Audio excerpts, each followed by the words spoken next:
इन्होंने एक बहुत लंबी फेहरिस्त बताई कि इन्होंने क्या क्या किया। उसमें अंडरलाइनिंग पार्ट ये भी था कि कौन सी चीजें जो आपने सोची आप नहीं कर पाए और कौन सी चीजें जो आपने सोची नहीं वो भी इन्होंने कर दिया। आप लोग कहते हैं कि इन्होंने कुछ किया नहीं, ये न्यू इंडिया नहीं है, आपका तर्क क्या है? नाकामी के 9 साल इसको ऐसे ही नहीं कहा जाता है। ये 9 साल अद्भुत थे क्योंकि इसमें ऐसे ऐसे जुमले हमने सुने जो हमने कभी नहीं सुने थे। मैं छोटी सी बात कहकर अपनी बात शुरू करती हूँ। आज हर व्यक्ति बैंक जा रहा है अपना 1 या 2 या गड्डी 2000 की बदलने के लिए। जो 7 साल अपना लाया हुआ रुपया नहीं चला पाए वो 70 साल का हिसाब मांगते हैं और 9 साल का सीना ठोक रहे हैं। ये असलियत है। अब आपको मैं क्रमवार तरीके से बता देती हूँ इस देश ने क्या देखा।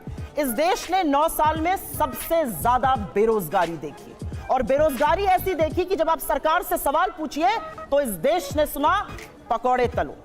इस देश ने महंगाई देखी और जब महंगाई का मुद्दा उठाया गया तो कहा गया हम लहसुन प्याज नहीं खाते हैं। इस देश ने सुना, आगे सुनिए, इस देश में बोला गया 15-15 लाख सबके अकाउंट में आएंगे। 83% जनता की आय कम हो गई है। और आज इंडियन एक्सप्रेस की खबर है फ्रंट पेज की जिसमें पूरी तरह से अंकित है कि agriculture labour, non agriculture labour और दिहाड़ी मजदूर सबसे ज्यादा प्रताड़ित है। 2014 से उसकी आय नेगेटिव हुई है।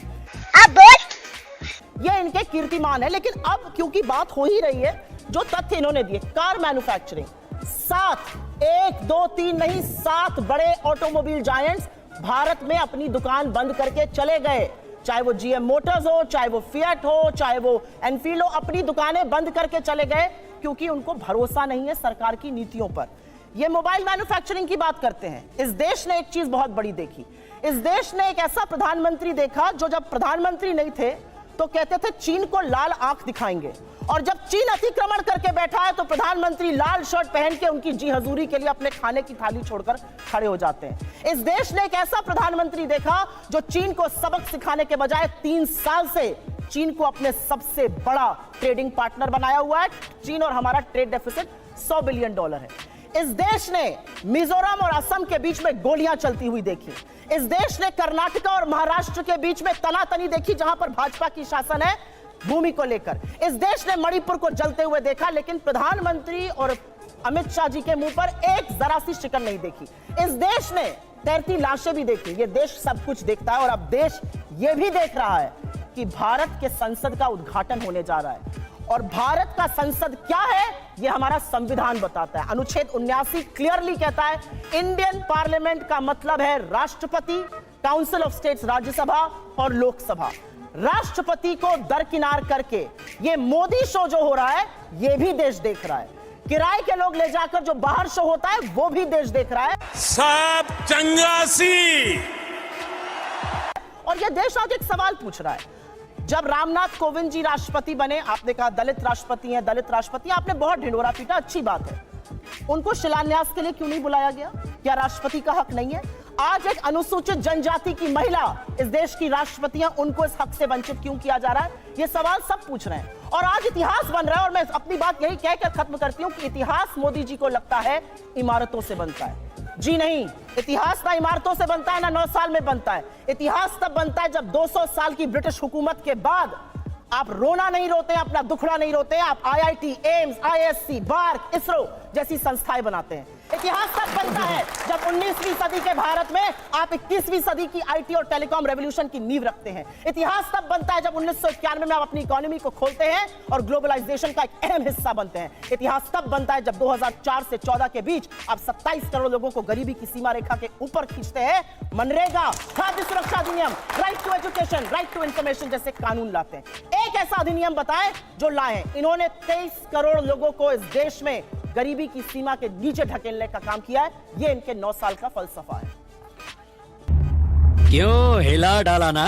कुछ बातें बोली और उन बातों को बोलने से पहले मैं एक महिला हूं, आधी आबादी की बात कर लेते हैं। यहां से मुश्किल से 10 या 15 किलोमीटर दूर पर इस देश की सबसे डेकोरेटेड, सबसे सम्मानित वो लड़कियां जिन्होंने बड़े बड़ों को पटखनी देके हम सबके सीने गर्व से चौड़े किए हैं, 1 महीने से बैठी हैं और यौन शोषण का आरोप आपके सांसद पर लगा रही हैं। आपके मुंह से एक शब्द नहीं फूटता है, एक शब्द नहीं निकलता है। मोदी जी के मुंह से एक शब्द नहीं निकलता है, अमित शाह के मुंह से। क्या ऐसी आपकी फंसी है ब्रजभूषण शरण सिंह से कि आप नहीं बोलते हैं? ये सवाल मैं एक महिला होने के नाते पूछती हूँ, मैं एक महिला होने के नाते पूछती हूँ। बिल्किस बानो के अपराधियों को किसने रिहा किया? क्योंकि वो मुसलमान थी तो आप बोलेंगे नहीं। अंकिता ठाकुर का जिसने कत्ल किया, जिसने उसको जिस्म फरोशी में ढकेला, वो आपके विधायक का बेटा था। आप क्यों चुप है? आपने वहां पर इमारत ही गिरा दी कि सबूत ही ना मिले। आपका विधायक दोषी पाया गया है हत्या और सामूहिक बलात्कार का, कुलदीप सिंह सेंगर। ये बात करेंगे महिला सुरक्षा पर। ये चूड़ियां भेजते थे प्रधानमंत्री को, आज इनके मुंह से एक शब्द नहीं फूटता। इतना छोटा पहले कभी नहीं हुआ होगा।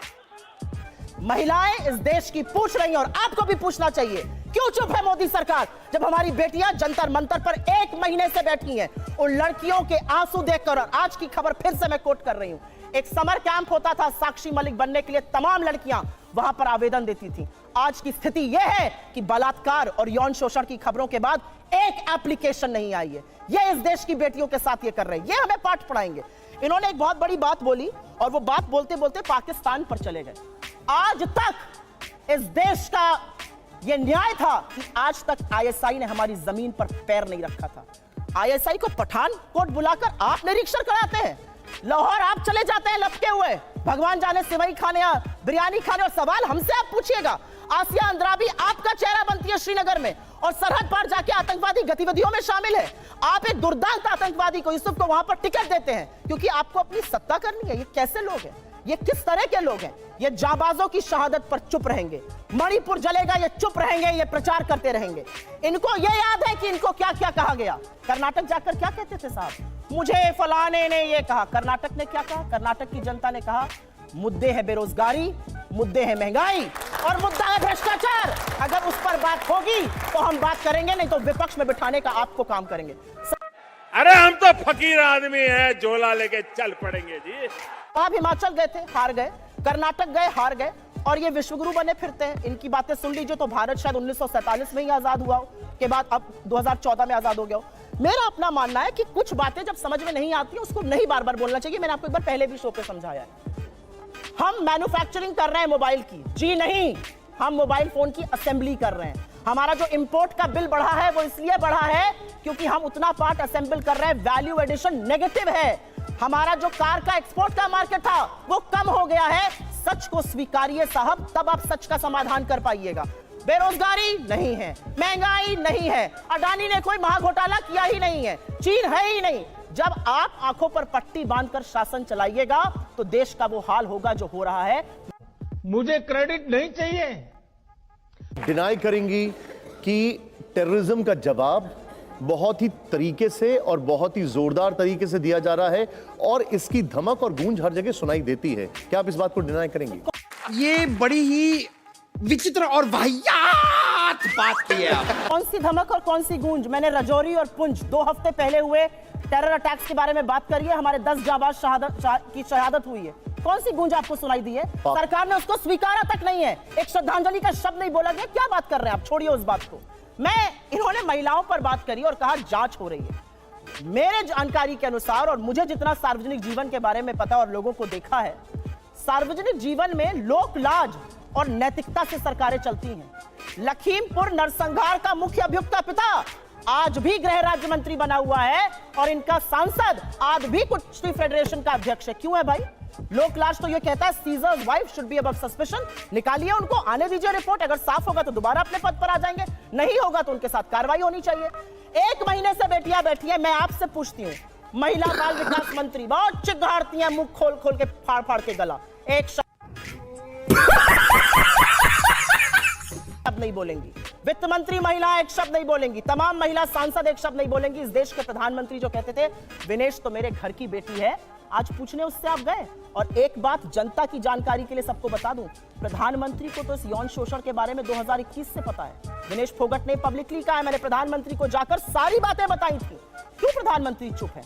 हे भगवान, ये क्या हो रहा है? मेहरबानी करके मुझे समझाइए, मेरी समझ में कुछ नहीं आ रहा है। ऐसी क्या फंसी है इन लोगों की ब्रिजभूषण शरण सिंह से, ये मैं जानना चाहती हूँ। मुझे ऐसा लगता है, क्योंकि यूपी से आती हूँ तो थोड़ी राजनीतिक समझ रखती हूँ, थोड़ी वहां पकड़ है। मुझे ऐसा लगता है ये बाबा और अमित शाह की जो तनातनी है उसके बीच का मामला है ये, इसलिए ये कुछ नहीं कर पा रहा है ब्रिजभूषण शरण सिंह पर। लेकिन ये दुनिया और ये देश देख रहा है कि अगर हमारी सबसे डेकोरेटेड एथलीट्स के साथ, जिसके साथ फोटो खिंचाने के लिए सबसे पहले प्रधानमंत्री पहुंचेंगे, वो 1 महीने से जंतर मंतर पे बैठी है। उनको पिटवाया भी दिल्ली पुलिस ने। उनकी एफआईआर भी तब हुई जब सुप्रीम कोर्ट ने कहा, सरकार ने और उनकी पुलिस ने एफआईआर नहीं करी। और अब मैं 2-4 बातें, क्योंकि इतना लंबा मैंने प्रवचन सुना, आरएसएस को बैन करने पे आपको बड़ी आपत्ति। आरएसएस को बैन तो सरदार वल्लभ भाई पटेल लौह पुरुष ने किया था, और ये कहकर किया था कि वो देश के लिए अच्छे नहीं है। लेकिन आज आपके शो में एक बहुत बड़ी बात कही गई, मुझे नहीं लगता कि आपने मिस करी या क्या। यहां पर इस देश के एक सांसद ने, जिन्होंने संविधान की शपथ ली है, इन्होंने 1947 की आजादी को ही नगण्य कर दिया और गांधी पर ही सवाल उठा दिया कि कोई अपने आप को राष्ट्रपिता कहता है। राष्ट्रपिता अपने आप को महात्मा गांधी ने नहीं कहा था, राष्ट्रपिता की उपाधि उन्हें सुभाष चंद्र बोस ने दी थी। ये याद रखिएगा आप। और गांधी पर सवाल उठाने वाले आरएसएस के लोग ये भी याद रखिएगा कि जब विश्व में जाते हैं ना, तो नतमस्तक गांधी के आगे ही होना पड़ता है, शीश गांधी के आगे ही झुकाना पड़ता है, और मान्यता और वैधता गांधी से मिलती है। अगर ऐसा नहीं है तो जाइए, लगाइए अपने आरएसएस वालों की एक फोटो और जाइए ऑस्ट्रेलिया और चीन और जहां भी जाते हैं शीश झुकाइए। 75 नहीं है कोई। गांधी इस देश की सबसे बड़ी पहचान है, इस देश की नैतिकता की धुरी है, इस देश के राष्ट्रपिता है और आजादी के आंदोलन के सबसे बड़े जननायक है।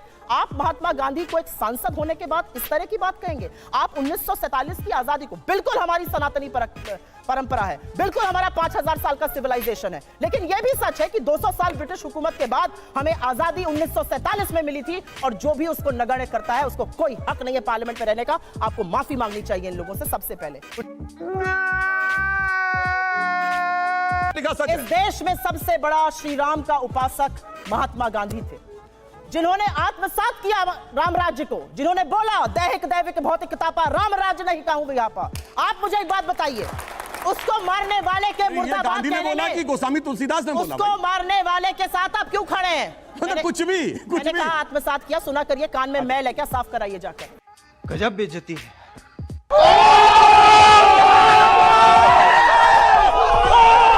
आत्मसात करने को बोला, उसके हत्यारे के साथ आप खड़े हैं और वही काम कर रहे हैं जो गोडसे ने किया गांधी को। आज भी आप क्षण मांगते हैं एक सांसद होने के बावजूद। ये सब क्या देखना पड़ रहा है? अच्छा है मैं अंधा हूं।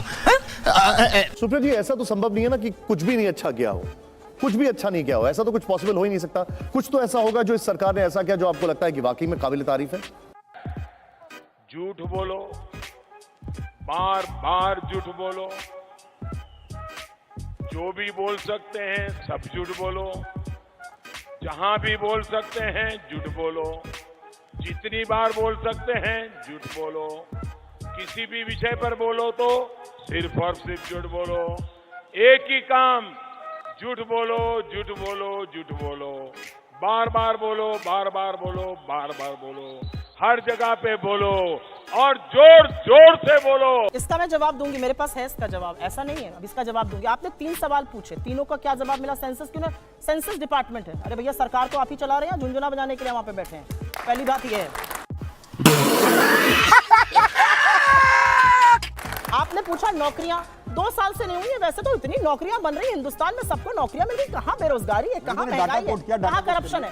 आज देश की यह स्थिति है कि हर साल 2 करोड़ नौकरी का वादा करने वाले प्रधानमंत्री को अपने 90 वर्ष में 71,000 चिट्ठियां बांटनी पड़ रही है जो डाकिया घर लेके जाता था। ये नौकरी की स्थिति आ गई है, ये असलियत है इस देश में। आज अर्थव्यवस्था की असलियत यह है कि आपके तुगलकी फरमानों के चलते 8.2% ग्रोथ की जीडीपी 4.1 पर, कोरोना काल के पहले आप घसीट लाए थे। कोरोना के बाद की मैं बात नहीं कर रही हूं। 45 वर्ष में सबसे ज्यादा बेरोजगारी कोरोना के पहले थी। लेकिन चलिए, एक बात जरूर बोलना चाहती हूं, आपने सीए और एनआरसी पर इनसे सवाल किया और किसान बिल पर किया। नई संसद का इनॉग्रेशन हो रहा है ना, उस नई संसद में मैं भगवान से प्रार्थना करती हूं कि लोकतंत्र की आत्मा की हत्या ये कम करेंगे। सीए एनआरसी आपने पास किया, 3.5 साल हो गए, आज तक रूल्स नोटिफाई क्यों नहीं किए गए? वो भी झुंझुना था, सिर्फ पोलराइज करना था, रूल्स नोटिफाई आज तक नहीं हुए, 3.5 साल हो गए। किसान बिल आपने पास किया था, 750 किसानों की शहादत भी हो गई। सत्यपाल मलिक आपके बनाए हुए गवर्नर, मेघालय, गोवा, बिहार, आपके बनाए हुए गवर्नर, जम्मू कश्मीर, वो कहते हैं प्रधानमंत्री से मैंने कहा 750 किसान मर गए, प्रधानमंत्री का मुझे क्या फर्क पड़ता है। उसके बाद प्रधानमंत्री ही उसको वापस ले लेते हैं। तो किसान बिल भी मास्टर स्ट्रोक था, वापस लेना भी मास्टर स्ट्रोक था। नोटबंदी भी मास्टर स्ट्रोक थी, वापस लेना भी मास्टर स्ट्रोक है। ये कौन से गिरवी दिमाग रख के लोग बात करते हैं? मेरा अपना मानना है, एक चीज सरकार ने अच्छी करी और उसमें इनको 100 में से 100 अंक मिलने चाहिए। बिना काम का ढिंढोरा कैसे पीटा जाता है उसका सबक इन्होंने सबको पढ़ा दिया है। खूब लोगों ने वो सीख लिया है। क्या बढ़िया था गुरु। बिना रत्ती भर का काम मत करो और ऐसा ढिंडोरा पीटो कि लगे वाह जी वाह। वो इन्होंने अच्छा किया, इन्होंने सबको सिखाया है। काम के नाम पर, उपलब्धियों के नाम पर इनका रिकॉर्ड 9 साल का नील बटा सन्नाटा है। मैं उत्तर प्रदेश से आती हूं, 0/0 है। भाई मजा आया।